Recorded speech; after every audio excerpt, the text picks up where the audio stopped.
Right, we are live. We are live. Hello, everyone. I've steamed up, can't see the screen. You have a little bit. It's always because it's so cold down here. And I come from a warm living room and then I'm come down here and I just steam up. Down into the dungeon that I work in. Yes. Welcome, everybody. Welcome to this thing we do on a Sunday. We are really pleased and looking forward to chatting to Gill and Mark. How are you guys?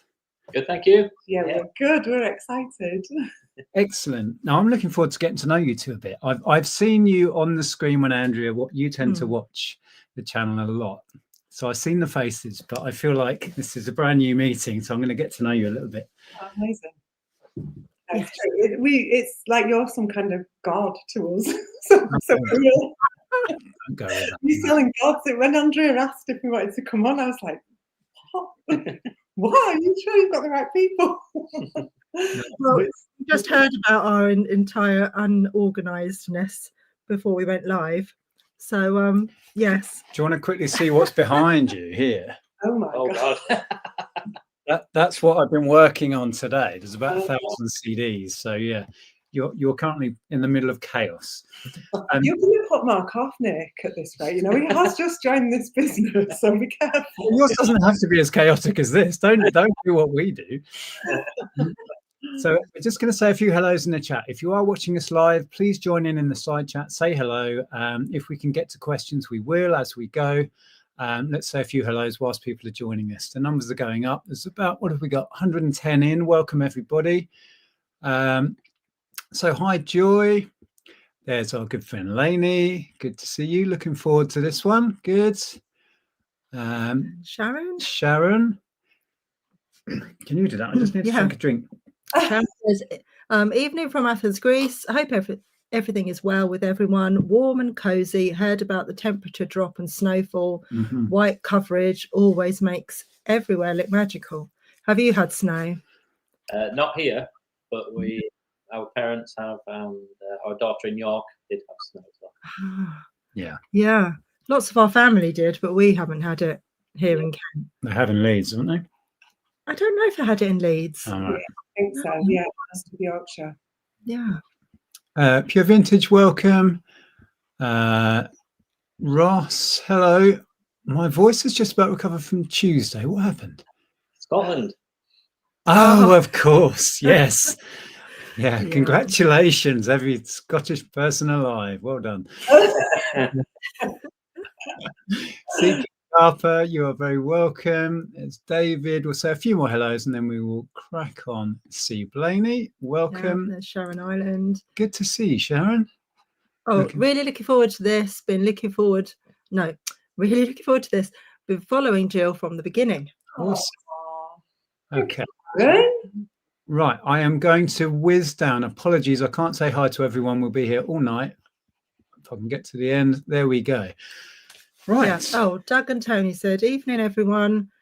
Just subscribed to Gill and Mark's channel. Yes. We have put the link below so everyone can go across and sub at some point. But stick around because we're going to chat first. So do that at the end. Yes. They might not want to after this. Well, you never know. Change their mind.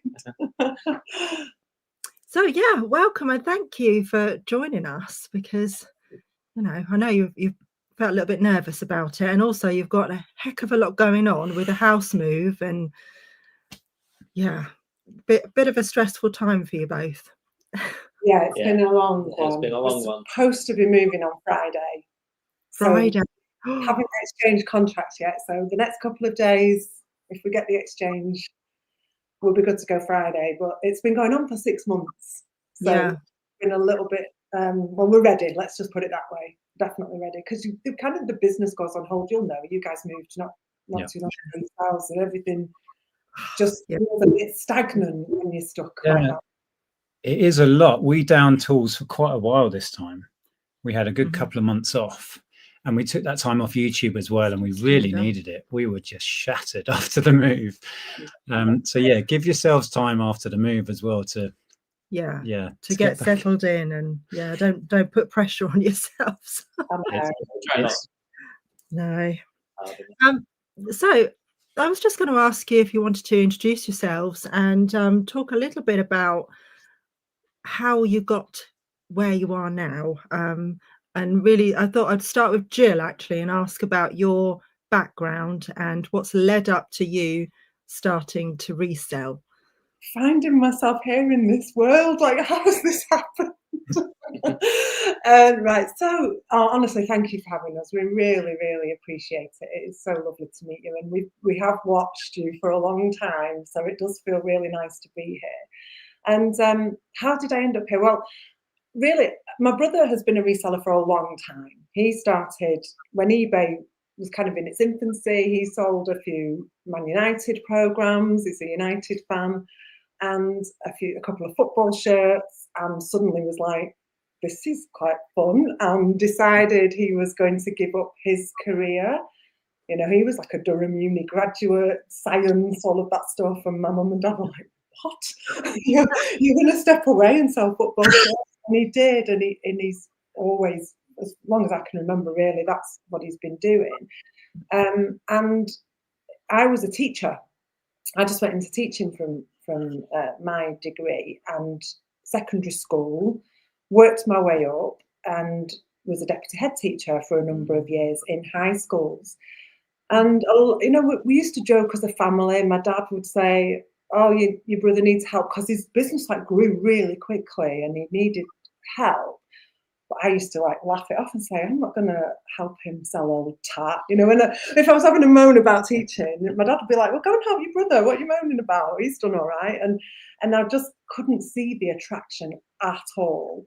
But over the years, Dad always kind of talked about it. And my dad used to take me to auctions and car boot sales. And we've always had that kind of life, that thrifting life, because they did a lovely farmhouse in the Yorkshire Dales, my parents, and obviously filled it with beautiful things. And so it's always been in the family and in the blood.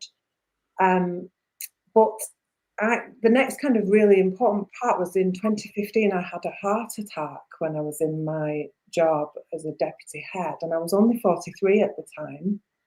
And I remember Dad then saying, this is it, this is your chance, you need to go and help your brother. And I did for a little bit, didn't I? I had a little bit of a dabble and helped him out, but I couldn't get into it at all. I just couldn't get into it. Especially you don't like sport. I think that, yeah, it was. It just the stuff he was selling, I didn't know anything about it. Researching it was a lot harder back then. And I did do an Instagram page for him. So I've always done like social media stuff when I was in school and what have you. But it didn't go very far. And instead, after my heart attack, I went into coaching, and I set up my own coaching business and started working with leaders and all kinds of stuff. And Mark helped me then. Kind of behind the scenes kind of stuff, you know, technical background stuff what Gill doesn't like. Yeah, yeah, the boring stuff.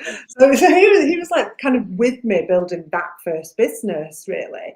And then that grew, and I did that for 10 years. And then in 2023, we both lost our dads 6 weeks apart. My dad had been terminally ill for a while, but your dad was ill. It was very sudden, yeah. Passed very quickly, didn't he? And it kind of just changed us so much, because I was 51 when that happened. And going into menopause, the business was kind of overwhelming. There was it was just all these wonderful clients that I was working with really needed me and needed my support and wanted my help, but I couldn't give. I was so depleted. I was just like, and it was that point, I think, losing my dad, that I just said to Mark, I need to go and do something different, and this isn't enough for me anymore. This coaching isn't going to work. I'm not able to give. And we started, my brother said to me then, well, why don't you try selling a few bits and come and help me? And we are massively into home decor, interiors, renovating. Mark used to be a plasterer, and we've done up houses. We move house all the time. So we just decided that I would start selling some home decor bits and have a go, really. And my brother trained me up in a lot of it, and I started going back to auctions, dragging Mark to the auctions. And it just started there, really, as a bit of a finding a new purpose in my 50s, right. like a second chapter. And it was very much about a bit of extra income, so I didn't just have to do the coaching. And a goal then, that our eldest daughter had gone to university in Leeds, and York, and the rent is phenomenal. And it was like, if I can make £1,000 a month doing this, that will almost cover her rent. And that gave me a bit of purpose as well. And it just happened. And the sparks ignited, and here you are. Yeah, I mean, I didn't make £1,000 straight away. I have documented it on Instagram from the start. It's all gone on YouTube. I literally just chipped away and kept going, and suddenly it was coming together. And you were going to more of the auctions, and then I guess that's where you come in, because you turned 55. I can pick up the story, I guess, from here. So I was a data manager for a bunch of schools.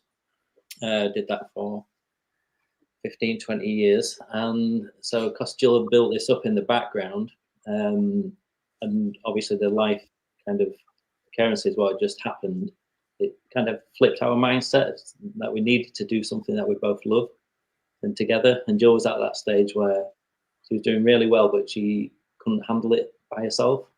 So I thought, well, she can't have all the fun. I need to jump in here now. My skills are different to Jill. Jill is like on the camera. Mine, I'm a bit more personal. So this is like a bit out of my comfort zone tonight. But I do all like the behind the scenes stuff, the tech stuff. But and that's kind of where we are now. Well, Mark turned 55 in March, and decided to just say, could I possibly take a pension? And could we make this work? And that trade-off, I don't know, you probably don't, because I don't know how old you guys are, but that whole thing with if you keep working another 10 years and pay more into your pension, you'll get more in the future. We don't have that mindset, because I think the heart attack just changed us overnight, literally. Yeah, and because we've been self-employed for, what is it now, 25 years? Yeah. And we had tiny little bits of pension before that, but nothing even worth mentioning. So we don't have a pension.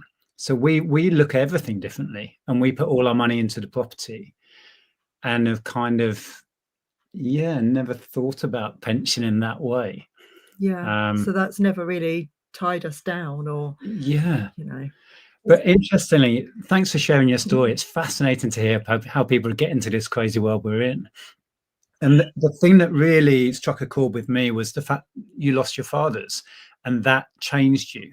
We've had a year where we lost a close friend, and now we've lost 2 close family members in fairly quick succession. And it's changed me. It really has. I see things differently. I want to do things. Time feels, sometimes you go through life and you think you've got all the time in the world, and all of a sudden I don't feel that is the case. And maybe that was similar for you. Is that how you felt at the time? Yeah, definitely. I mean, if I live as long as my dad did, then I've got 20 years. Who knows? I mean, it could be shorter, could be longer. Who knows? But let's say it's like there's loads of things that I want to do. I don't want to be tied to a particular job. I want to go traveling. It kind of shifts your priorities away in a way. I think it's really hard to describe how it changes you, but I feel changed certainly this year.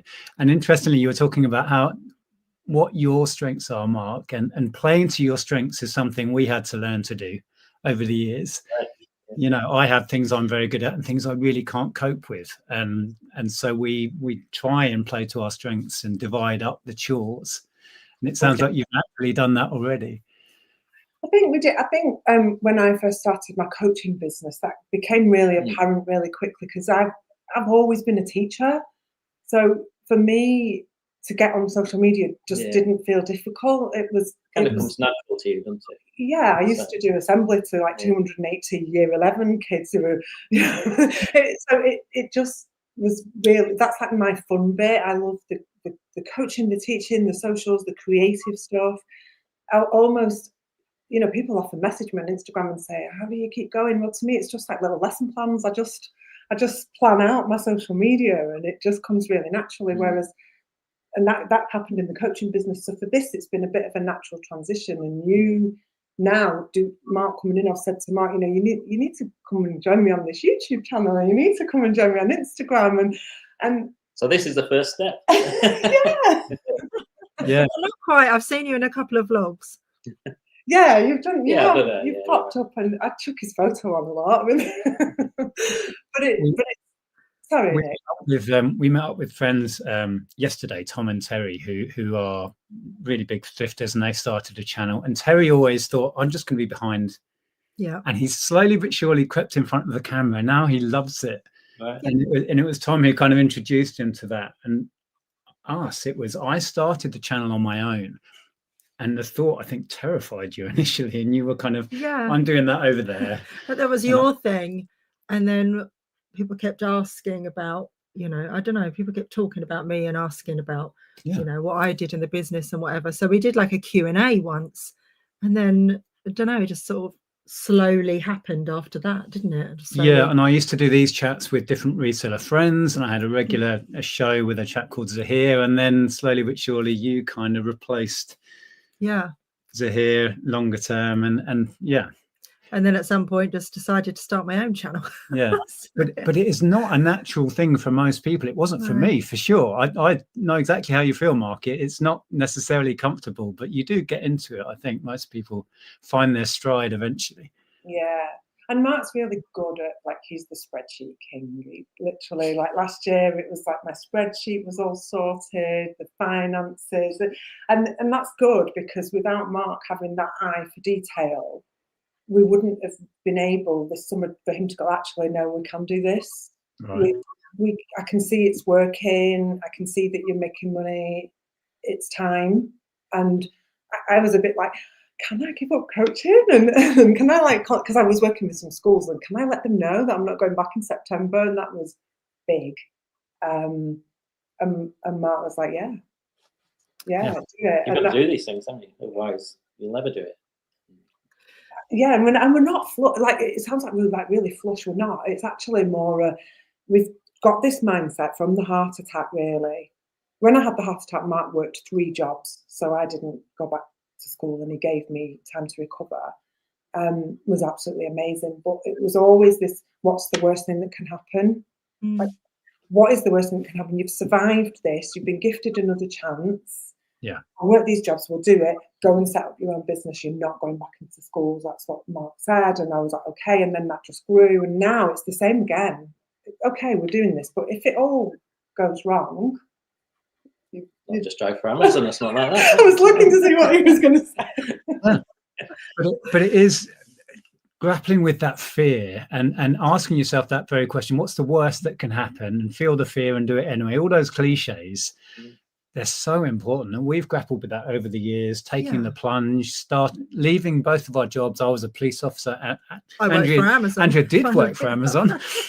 And we jumped with no safety net, nothing, just had a daughter, renting a house, couldn't afford to buy. And we went for it anyway. And looking back, I'm so proud of us to actually do it way back in 2002 or whenever it was. Yeah. And I had a very similar life-affirming thing that happened to me. I had open heart surgery. And, you know, at the time, I remember sitting there where they're telling us all the things when you might not survive. And, you know, then you have to sign a thing to say, yes, I'm happy for you to operate on me, kind of thing.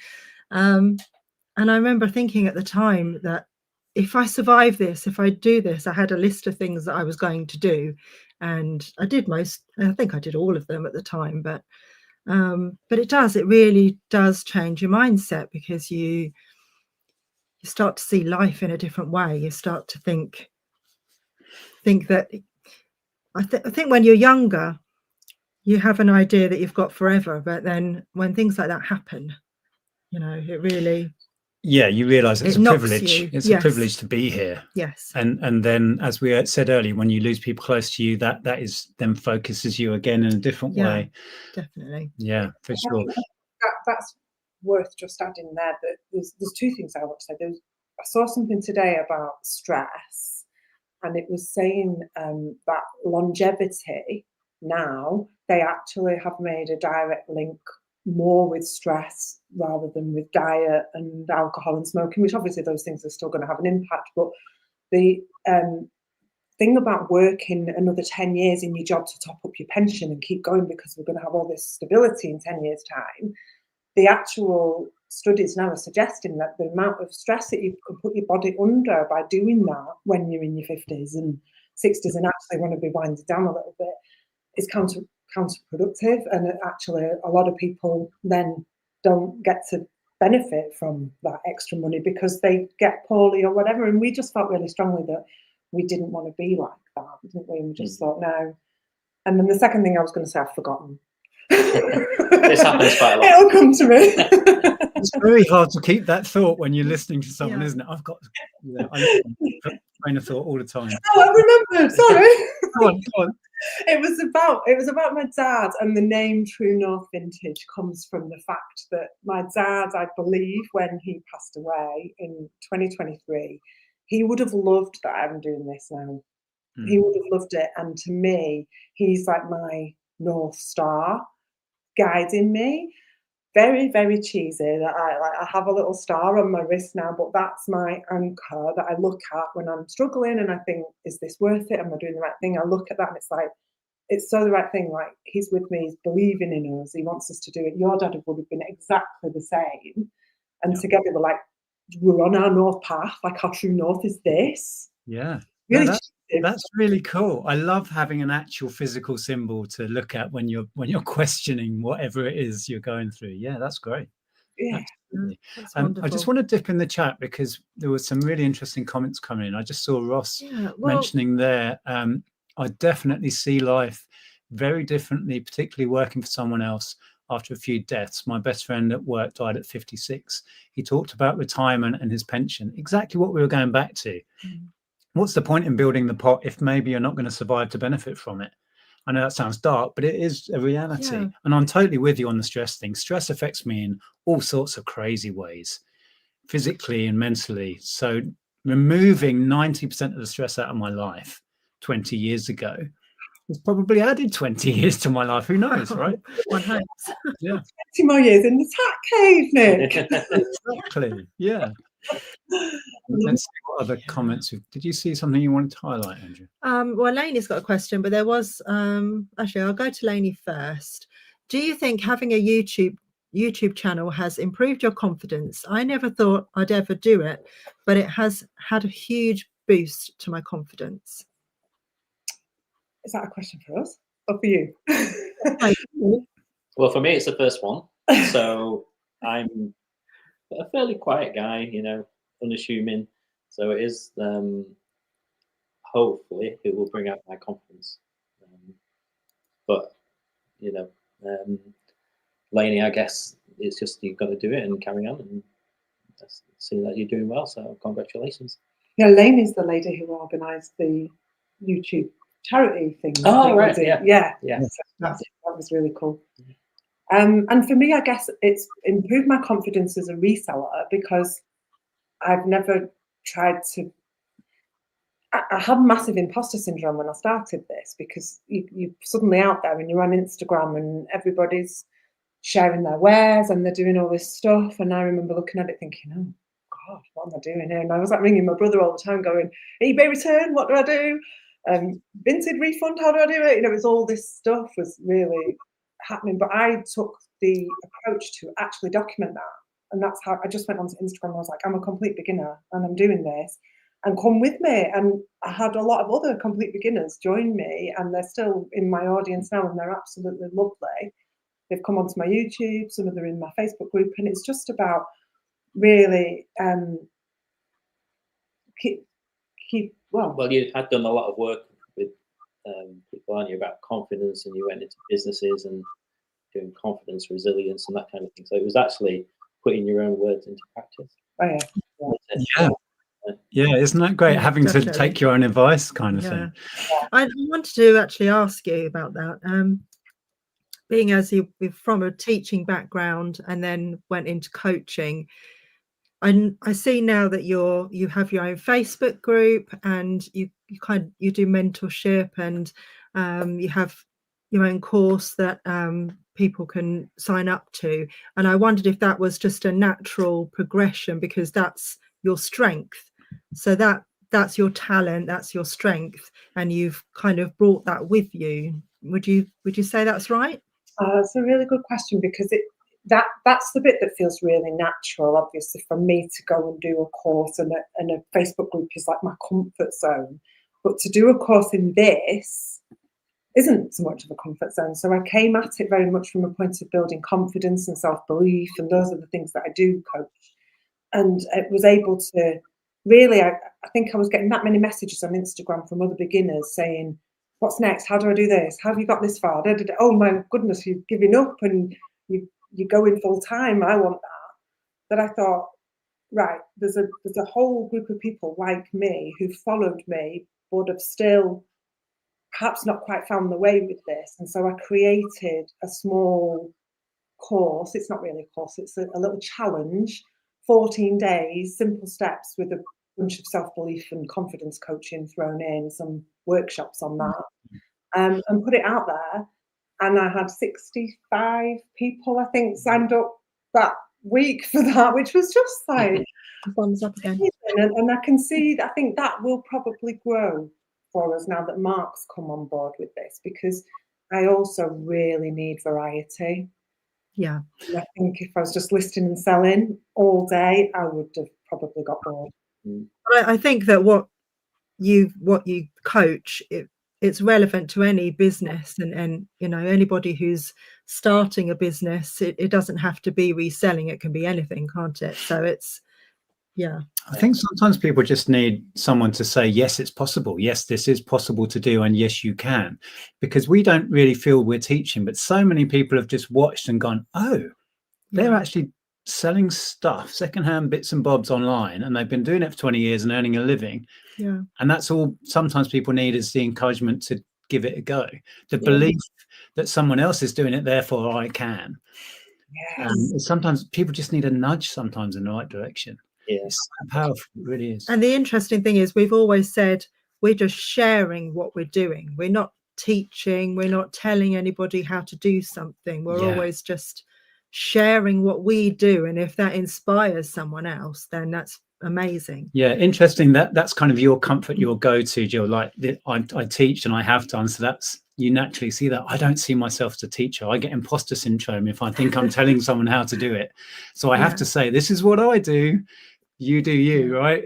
I go the other way, because I feel very odd if I think I'm preaching or teaching. Not that that's, you know, a bad thing, but I don't feel comfortable with that label at all. But with two sisters that are teachers, we do understand the teaching world a little bit, because we've heard a lot about it. For sure. I think, and that's what the Facebook group has been so helpful, because if people join the little course, they come into the Facebook group, and that's very much a space where I will go in and say, you know, I'm not the expert. This is not a course about me being an expert. This is a course about us having a safe place to go, I'm really stuck, and can you help me with this, and can you help me with that? And then, and like you, Nick, I'll say, well, this is what's worked for us, but for example, Etsy didn't work for us, but I've got lots of people in the group who find Etsy really great, and then they can self-support and help each other and ask questions without feeling silly. And it's nice, because I think having done it from a base level and taking these people with me, it's really worked. But you two have absolutely inspired us. And also that's your skill set as well, so you have that to offer to people. Yeah, and it's about people finding their own path. You know, our path is different to everybody else's, but the foundations are still the same, aren't they? You know, you do it your own different way and give people confidence to do it and try.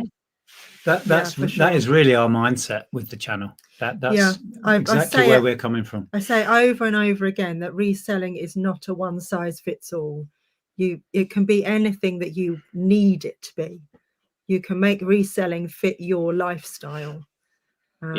Every reseller is different. Everybody has different needs and different lifestyles and different. And you highlighted what I do tell people, which is, just because so-and-so is making a fortune like me, selling thousands of CDs, that may not fit your mindset or what you enjoy. And you described your brother, was it, selling the sports merch?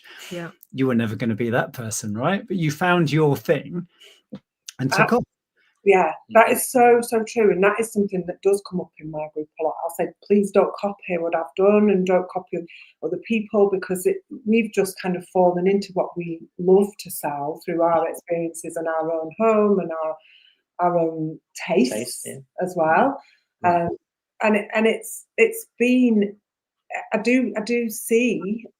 And you do, and we all see it. A lot of people do try to kind of replicate others, and I think you're right, Nick, that we've suddenly realised already our second phase of this business. Last year for me was all online, and now we've got the pitch, and we've done a fair, and we are really. I've stepped away from Vinted completely. I'm not going there anymore. I can't be doing with Vinted anymore, because it doesn't fit our life. Because I found with Vinted, I had to be on my phone all the time. Offers this, and eBay isn't quite like that. I wanted to ask you about that, but I'm going to ask you about that towards the end, really, because I thought we'd perhaps talk about your decision to work together. And and Will has asked the question: does working together affect your relationship? No, because I just do as I'm told. Wow. Okay. My brother's watching this. He'll be laughing now, because we saw my brother today, and he was like, "Have you got to go on this YouTube tonight? Has she made you?" And Matt did say no, didn't he? He said he wanted to do it. Yeah. Well, we have worked with each other before, so I guess that helps. I did work from home as well, so I was always around. Anyway. There are things sometimes that I will bring up, and Jill is, not sure, but we talk about it, don't we? Yeah. And we tend to come to a point where we both agree on something. But I'm quite happy, really, because I am fairly laid back, to let Jill take the lead somewhere. The thing with Jill, she has lots of ideas, so I try and condense them down. But I think if I didn't let you go off in those different tangents, then you would find that really hard, I think. Yeah. No, it is. We've always enjoyed working together with the business, and I think the dream was for Mark to be able to give up and do this. And yes, there are some arguments, aren't there, every now and again, but nothing major. Yeah, it's only natural, isn't it? I think we wouldn't be human if we didn't, have strong opinions that differ now and again. And we, there's been things that have really challenged us working together, and we've really had to divide up quite clearly what we do. There's Andrea's stock and there's my stock, and it's kind of two sides to the same business with us, because we're very in control of what we do. Like, you have your booth, I have my booth. Andrea deals with that, there's a crossover. Yeah, there's lines we don't cross as well. But it's all under the umbrella of the same business. Yeah. And when we go out thrifting, we're obviously looking for each other as well. You're looking for vintage with me. I'm looking for media and toys and things. There's a lot of Nick. There's a box full of video game stuff here, and Andrea, there's a tea set. It's literally that's going on all the time. There's a crossover. Yeah.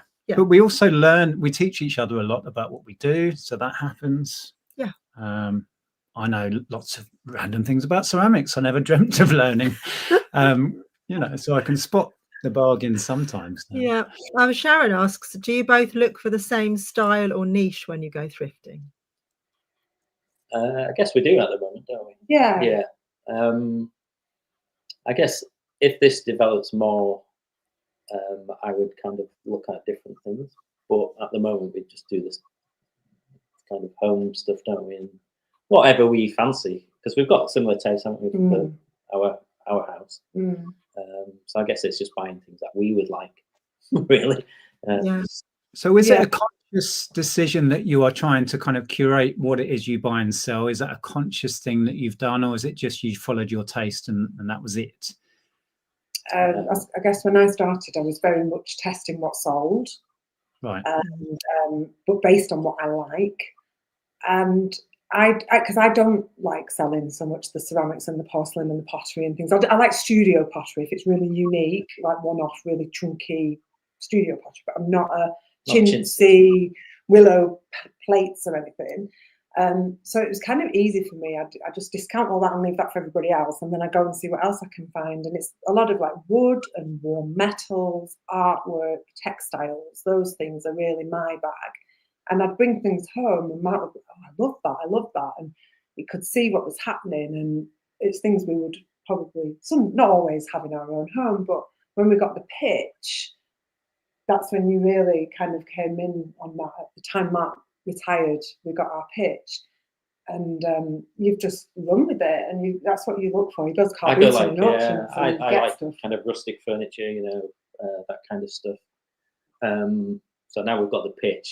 Obviously, we can put it in there because couldn't really send it out online. So that's kind of the area I guess I would probably go down. Yeah, I would guess, and you would, more kind of the knickknacks, homely kind of feel, whatever that word is. Like I'm more than you like the furniture, but Mark's dad was a joiner, and Mark has done a lot of woodwork and used to be a plasterer. So actually, the doing up of furniture and things will probably become more your thing, and I'll do the dressing. Yes, we've toyed with the idea of doing, renovating furniture and stuff, but it's a lot of space and time to hand over. We've never quite figured out how we're going to do that, but we do want to get into small furniture more in our space. Yeah, we sold a few bits, but it's a compromise between space and stuff, isn't it? That and we're learning that as we go. We went into doing the booth space that you might have seen on the channels, completely not having a clue what we're doing. It's what we've always done, right? Jump in with both feet and give it a go. So we're learning, as I'm sure you are. Yeah, definitely learning. How big is the space? Well, we took on a corner unit which was 6 foot by 6 foot, so tiny, and then we took on the next one, so that's 12 by 6 is Andrea's now, and I've just got a 6 by 6, which is no space at all. You can't really get much in it. Tiny in comparison to yours.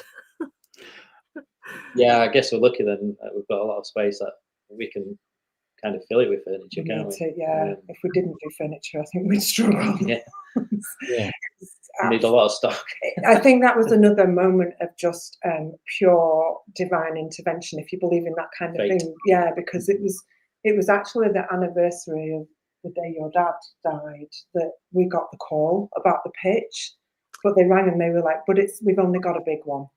And when they said big, we were like, "How big?" They went, "You better come and have a look." And then it was like huge. So we were like, Nick, we just went, well, if we don't take this, we're never going to get this chance again, and we're just going to have to throw ourselves in. So that's what we've done. And right, it's 22 feet wide. Okay, yeah. So, wow, yeah. And then we took this on. We were meant to be moving house and we live an hour and a half away, and so it's been a bit hard, hasn't it, keeping it filled and doing it. So it's all a bit of a hodgepodge. So when we move house, we'll be 20 minutes away. I see. Yeah. Okay, right.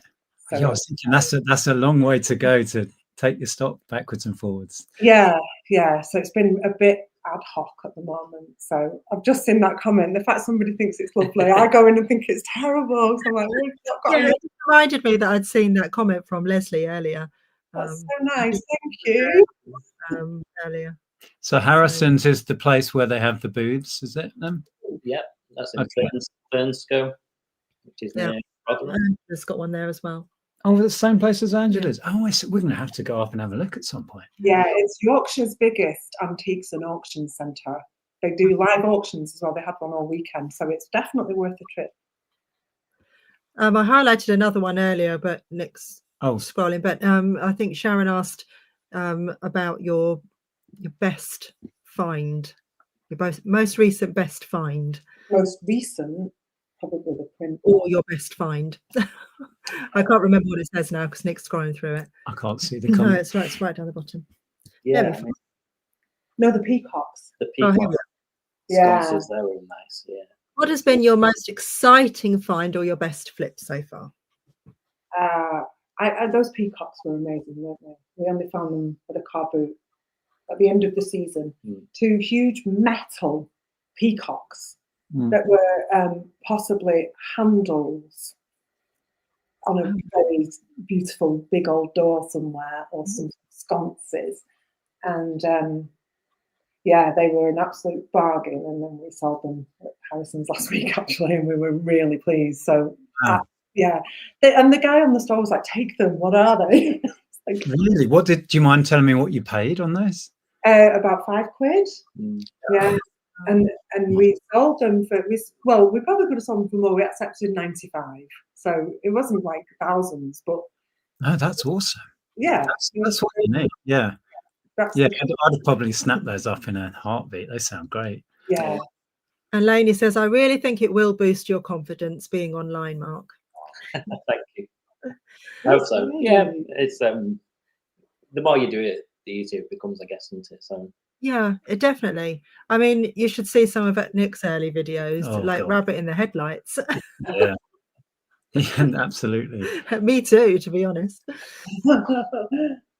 So Mark Lindley, I think that is, says, I'm 55 and jumped ship 5 years ago. I do 1 car boot per week, weather permitting, and sell on eBay and Vinted. Less stress than working yourself to an early grave, especially as they keep moving the pension age. And he continues saying, by the way, when I found my brother from another mother, best mate, dead in his bed, all these plans we'd made after COVID were evaporated in that split second. Sudden deaths change all of us, without a doubt. Yeah. We were talking about losing my cousin Rachel at 43. I keep forgetting how old she was. A month or so back now. Mm-hmm. And talking to her partner, who's left behind with their 2 teenage kids, he was telling us all the plans they had. And it's so affecting because he was saying, we're not doing any of the stuff we were saving for later when the kids had fled the nest and all this stuff. And it's like, yeah, and I'm still processing it now, and it's having a profound effect. So, but I need to follow through on, these other plans I've got and things I want to do for myself outside of the business, because I'm so business focused to a fault, really. Mm. So, yeah, it affects. To reach out off camera, we can have a chat. Yeah, absolutely. I think because it really affected you, didn't it? I was 43 when I had my heart attack, and it's just the realization that you could not be here now. Yeah, but you are, thankfully. So the heart attack, were you at work, or did it happen at home? What happened? We'd just broken up for October half term, and it was the Sunday. And they always say teachers get ill in the holidays because they just kind of limp to the holiday and then go. And I just felt really crappy on the Saturday and thought, I'm not right, something's not right. And then on the Sunday, you were actually away, weren't you, that day? And I took the girls, who were 6 and 10 at the time, to their swimming lesson. And I was marking books by the poolside, and I had my eldest with me, and Scarlett was in the pool. And I just felt awful. I didn't know it was a heart attack, but crushing pain, and then all down my left arm, and I thought, this isn't right. And really, really weirdly, which I always kick myself for, I said to Mia, go and get Scarlett out of the pool, I'm not right, we're going home. And I drove. I got in the car and drove. But on the way home, I thought, I'm definitely not right. And I went via a walk-in centre, but it was a Sunday, it was closed. So I don't know what I was thinking.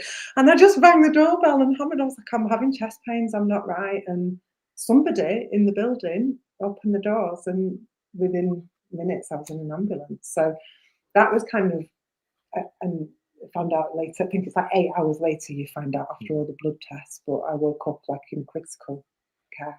And it was put down to stress. There was no physical reason. No, it was, there was no blockage. Yeah. My coronary artery went into spasm on itself, but it was enough to send me. I mean, I was very, very poorly for a long time, wasn't I? Right. And are you okay now? Do you take things to monitor that, or? No, I'm absolutely, touch wood, fine. I managed to get myself off all of the heart drugs because a lot of them made me feel really poorly. And I went massively into well-being, and I did a load of well-being training with my coaching and stuff, and nutrition. I did nutritionist training, and I just taught myself, like, it sounds so silly, but little things like taking magnesium really helps your heart. So I did all of that stuff. I'm a little bit obsessed now with making sure everybody has what they should have. But, but I think following your passion and doing what you're doing now will be the best thing you could have done. To avoid, it's kind of what we did all those years ago. And and you can't avoid stress really, and you can't avoid stress, and you can't really avoid making plans, because you still get stressed by just everyday life, especially from outside forces.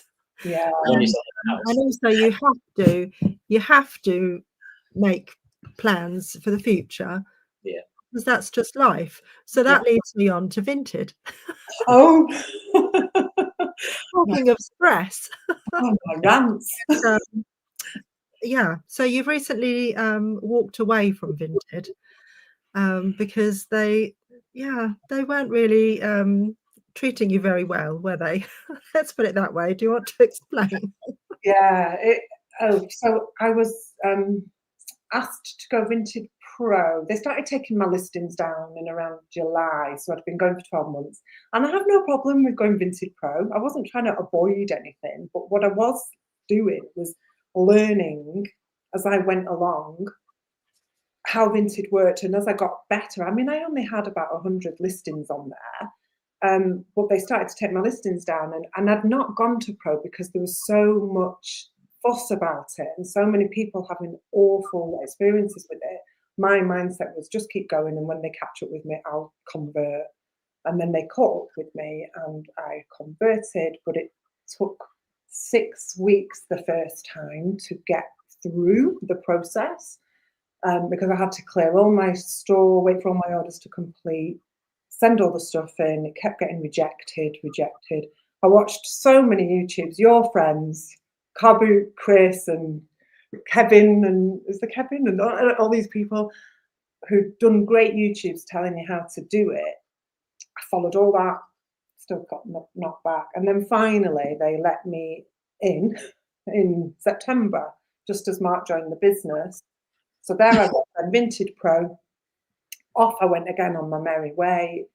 Definitely noticed a hit in sales, dropped. Learned from people that I had to promote and bump and all of that, because you're pro, you're not prioritized, and did all of that stuff, which is fine. Again, it's a business, that's what you do. But then I got a message saying you've reached your payment withdrawal limit. You need to be re-verified. And they just put a hold on my account. And it was just like, what? So I sent in the exact same stuff that I'd finally got accepted the first time, only to have it knocked back. And it was just like bot to bot to bot, and it just was. This sounds like what we went through with eBay. Yeah, we went through that with eBay. We've just been to through confirm it with our business status, and we've been the same business operating on their platform for 20 years, and all of a sudden they didn't believe who we were. Yeah. It's shocking. We have a PayPal account we can't use because they still won't believe who we are. Yeah. So we just ended up opening a new PayPal account. Oh, really? It's just so ridiculous. You keep sending them all the stuff they want, and then they're like, no, computer says no. Yeah. So you closed your account, you removed your listings and walked away? Well, they held on to my money, and so they only released last week. I got through again by complaining. So I went to Mango Pay complaints and legal at Vinted and all of that, and did all these emails, and then it suddenly went through.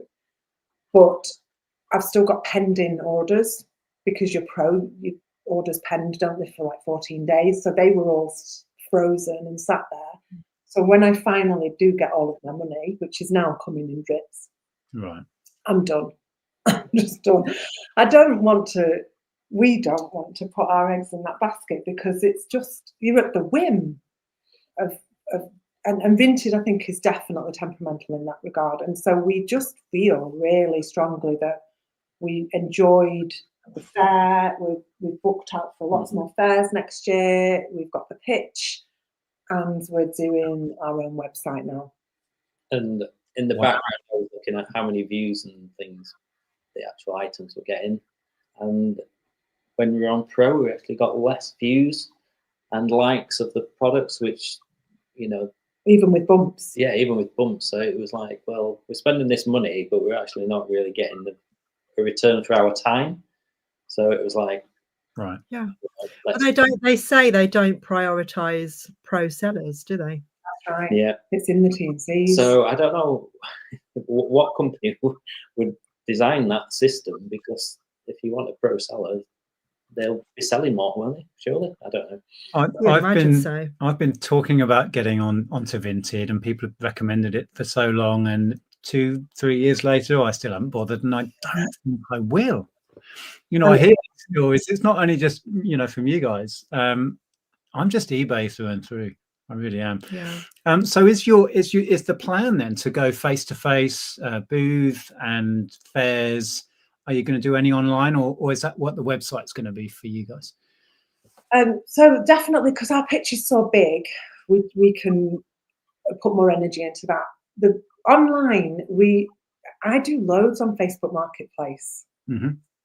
Really good. Now, when we move house, I don't know whether it'll still be the same, but Facebook, and we've always done that personal bits on eBay, so we may well go eBay shop, but we are thinking, rather than the money we were spending on bumps and promo can pay for Shopify, and because we've got this very curated pitch, it just makes sense for us to probably go that route. Yeah. And Mark's a website whiz, so yeah, so I'm enjoying building the website. you can with your booth, if you get lots of traffic through there, have little QRs and link to your website and make it your own little kind of economy of, you know, sending your own traffic to yourself, that sort of thing. We need to make the most of that, the traffic we have down at ours. Yeah, I need to make some cards, but I haven't done that yet. Yeah, and a little QR, you know, follow us here, follow us there, because people love that. People love to buy from people. And that's the time with YouTube. And I really hope that your YouTube will feed back into all of that.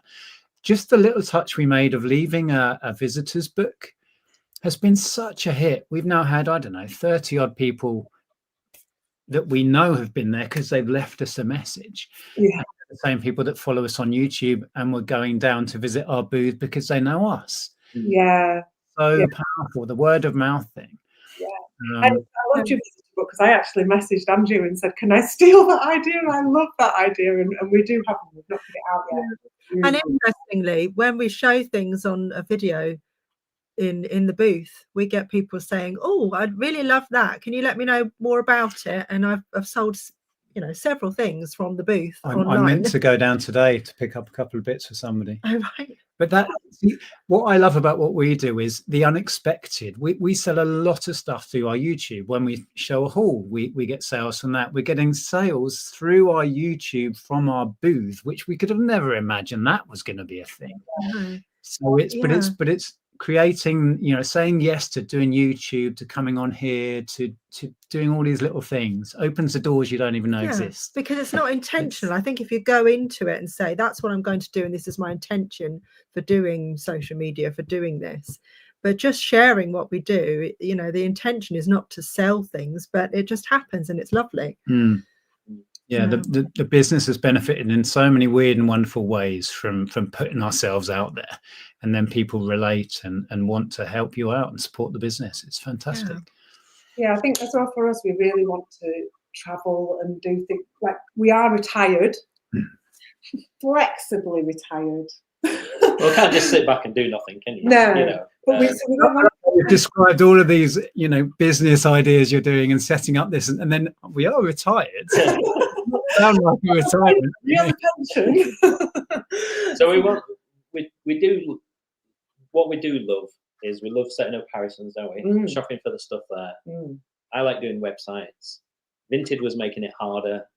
eBay, we still have eBay. We do Facebook Marketplace. We're doing the stuff that we want to do, rather than, you know, Vinted used to be a good source of our income, wasn't it? Yeah, you know, a massive chunk of but they're just putting the hurdles in the way. So we're just going to go and do stuff that we love.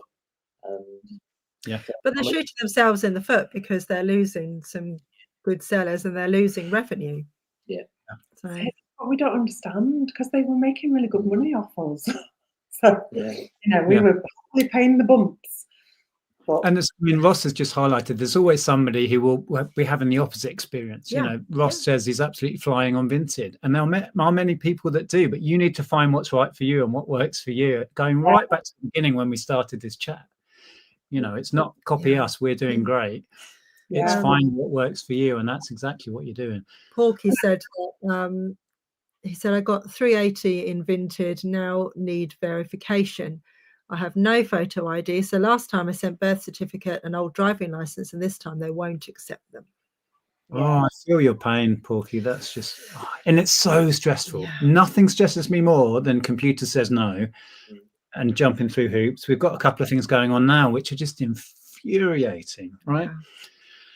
It is, and we try to just like deal with it as we can, and then leave it to the side to think, I'm not going to allow you to make my life stressful. We do this to remove ourselves from a lot of the stress in life, and then you get these platforms that just enforce this ridiculous layer of stress on you, right?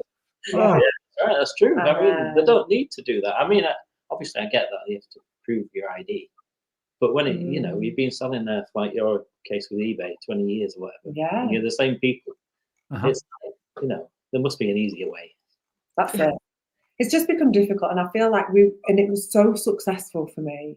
That's the shame. Like, people think I'm a bit crazy for walking away. They're like, "Oh, why are you doing that? That's a big part of your business." But it's made me think, and both of us sat down and reflected and planned.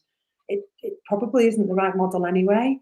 Because the nice thing with eBay, they make an offer and it's paid for, and it's the to and fro and vintage. We don't have the time. We've still got a 16-year-old daughter at home. We have a life. We've got our mums and traveling, and it's time. Sometimes you have to make those decisions and just go with it. We used to make a lot of money through Amazon. It's a huge part of our business, probably 50% of it. Walked away because of their policy changes, because of their attitude, because of certain things, and we just said, it's not that we didn't care about the money, but it was principles, and it was peace of mind and stress, right? And sometimes that's more important than the money. And I've not looked back since leaving Amazon. So much better for my stress, not having anything to do with them. Oh, that's so interesting. Yeah. When was that? How long ago was that? It was during COVID. Yeah. Yep. Wow. Leslie says, I think of myself as retired. Selling online doesn't feel like work, and it's not at all stressful. So that sounds like an idyllic situation. Should we read a bit of the chat? Cheryl has said, Vinted has taken over eBay for me. Never thought I'd say that. I'd never thought I'd say that eBay wasn't my number one, but I'm soon to be semi-retired, so not even that fussed anymore. Yeah, and if it's working for you, it's working for you, right? For sure. And I realise it's 9 o'clock, so well, we'll read a little bit more up from the chat. There's been so while much we're reading some things out of the chat, do you want to explain what words of wisdom is? I can't believe the hour's gone already. You may not be aware this started in COVID, actually, when everyone was really stressed, and we used to leave on a positive word of wisdom. We'd find a quote or something, and then we handed that over to the chat. So now every week we ask the chat to give us some words of wisdom, and then we read them out. And when we have guests, it's up to you to pick your favorite, and we leave everybody on a quote or something that the chat has said. So we'll read some of the questions and stuff out first, but get your words of wisdom in at home, and we'll go through those. And then it's up to you to leave us on a positive that you like the sound of. Ross is saying, going back to Vinted again, Vinted are a faceless company. No one knows what they're doing. They're a bit like Sauron from Lord of the Rings. He always shoehorns Lord of the Rings in there somewhere. Lord of the Hobbit. Right, let's see what else we missed. Sorry, there's so much chat we missed as we go. I think it's going back to the heart attack. So scary. We've seen the same. Glad to hear you're doing well now. Right, I think I've caught up in most of that. So let's see if we've got any words of wisdom. Isn't it crazy how quickly that went? That's very crazy. We have. Did you link it below? You did, didn't you? Yes. Yes. We have linked it below, but Lainey's just popped your YouTube channel in the side chat now. So excellent. One question whilst we're waiting for some wows to come in. They've come in. We didn't talk about sourcing. Do you source mostly from boot sales then? You mentioned boot sales. And Mark's the auction man. Auctions, I love auctions. Oh, same.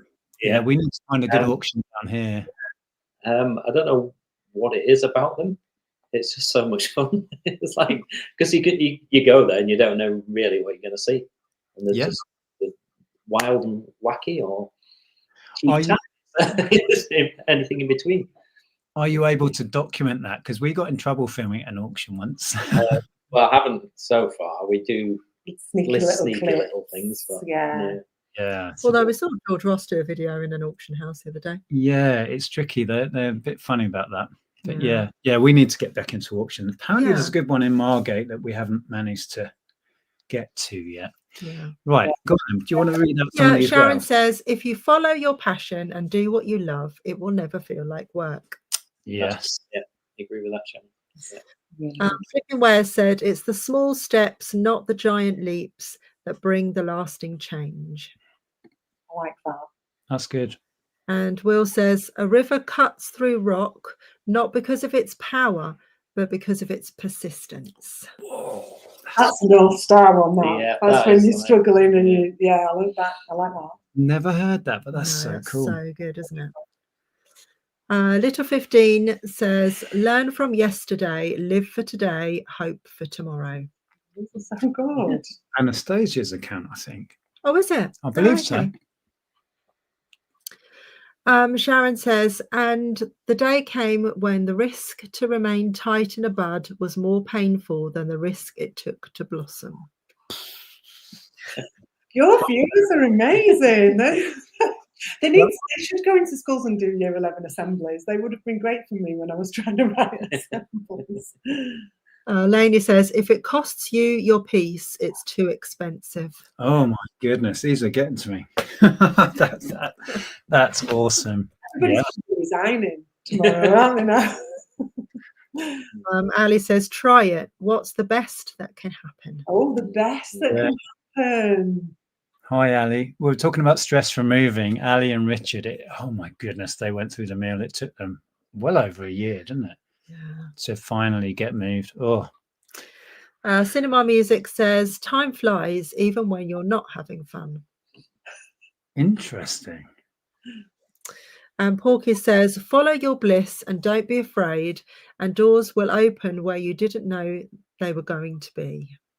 Absolutely. Yeah, that's what I was saying about social media and just putting yourself out there and seeing what happens. It genuinely changed our lives. We've said it many times, but it, I don't say that flippantly. It changed everything about our lives, and it helped me in my confidence, and it is for you now. And yeah, definitely. Yeah. Ross has got a quote. I think it's Lord of the Rings, is it? Of course it is. For nothing is evil in the beginning. Even Sauron was not so. Tolkien, but could be about Vinted. They are a faceless company like Sauron. Another one. Goodness is about what you do. That's a Pratchett. Lovely. Yeah. And one more from Sharon. Yeah, Sharon says, forget past mistakes, forget failures, forget everything except what you're going to do now and do it, which is William Durant. They're awesome. Well done, everybody. Yeah. Was there anything that particularly struck a chord with you two that we can leave everyone on? The one from Will. The rock, the river. The river, Yeah. Let's see if I can find it. Here we go. This is your YouTube debut, so this is... Yeah, so Will gave us a river cuts through rock, not because of its power, but because of its persistence. Yeah, that's kind of fitting being self-employed. Really like it's the persistence, the day in, day out that pays off. Yeah. That's amazing. Well, I feel like we could have chatted for 2 hours. This was so much fun. Sorry, and Andrea and I are hoping to meet up for Rewind one year, Nick, so you never know. Yeah. Well, we've been going just about every year for like 10 years. Well, we've got our tickets for this year already. So well, we do the Cheshire one, so yeah, we're live music now. So yeah, absolutely. If you can make it down, we'll get together. That would be fantastic. That would be really good. So fun. Yeah. Hopefully me at Harrison's if you ever come up. Yeah, I would love to. Yes, we're trying to make more plans next year to travel. Well, we have family in Leeds, and we keep talking about going to visit. So we'll combine a bit of a road trip. Yeah. Okay. But thank you so much for spending your Sunday evening with us. And if you're ever up for it again, I'm sure we could chat for another hour. That was brilliant. Thanks for inviting us. Yeah, thank you for having us. So everybody, Yeah, you've done it. Hooray. What's the worst that could happen? What's the best that could happen? The best. I love that. Yeah. We mentioned it earlier, but the link for your channel should be below. What can people expect, just briefly, from the channel? What sort of videos do you put out? God, there's not much rhyme or reason. I really just have yapped about how I've set up the business, but more recently there's hauls and a big vintage rant.